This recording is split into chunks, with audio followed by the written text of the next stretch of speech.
নমস্কার। আজকে একটা পিঠের রেসিপি দেখাবো, মুখরোচক রেসিপি। যারা পিঠে খায় না তারাও এই পিঠেটা খাবে। কিন্তু আতপ চালের গুঁড়ো একটা পাত্রের মধ্যে নিয়ে নিলাম। একটা পাত্রে জল গরম বসিয়ে দিয়েছি। যতটা করব চালের গুঁড়ো নিয়ে নিয়েছি। এটা আতপ চালের গুঁড়ো, মানে যেটা আলো চাল বলে, কেউ আতপ চাল বলে। গরম জল চালের এই গুঁড়োর মধ্যে দিয়ে দিচ্ছি। খুব গরম না, সামান্য দিলাম। এখন একটু জল দিয়ে মাখিয়ে নিচ্ছি। হাতে করে একটু মাখাচ্ছি। গরম জল বলতে ফুটন্ত গরম জল না, মানে সামান্য সামান্য গরম জল, হালকা। এটা মাখিয়ে নিলাম সুন্দর করে, কিছুক্ষণ রেস্টে রাখছি। এদিকে একটা কড়াই চাপিয়েছি গ্যাসের মধ্যে, সামান্য তেল দিয়ে দিচ্ছি। গরম হয়ে গেছে, এর মধ্যে 5 ফোড়ন দিয়ে দিলাম। 5 ফোড়নটা তেলের মধ্যে ভেজে নিয়ে আমি তুলে নেব। হাফ চামচ রসুন দিলাম তেলের মধ্যে, চামচ আদা দিলাম।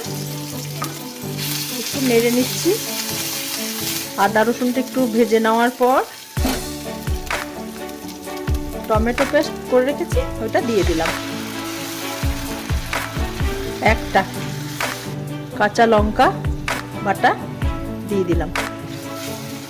সামান্য হলুদ দিচ্ছি। এবার মশলাটাকে কষাতে থাকবো। সামান্য নুন দিলাম। নুন দেওয়ার পর মশলাটা কষাচ্ছি। মশলাটা কষানো হয়ে গেছে, এখানে সামান্য জল দিয়ে দিচ্ছি।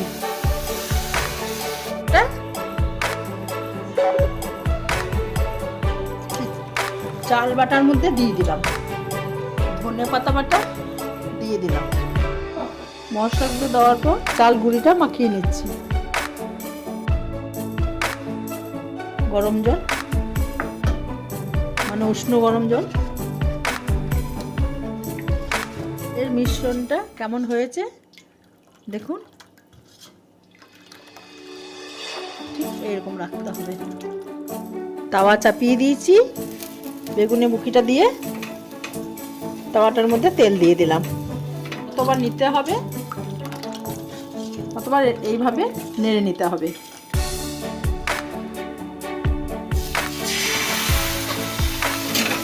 এরকম একটা তাল পাতা নিয়েছি, ওইটা দিয়ে সমানভাবে গোল করে নিচ্ছি।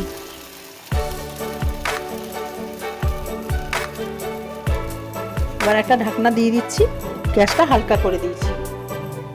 2 মিনিট পর ঢাকনাটা খুলছি।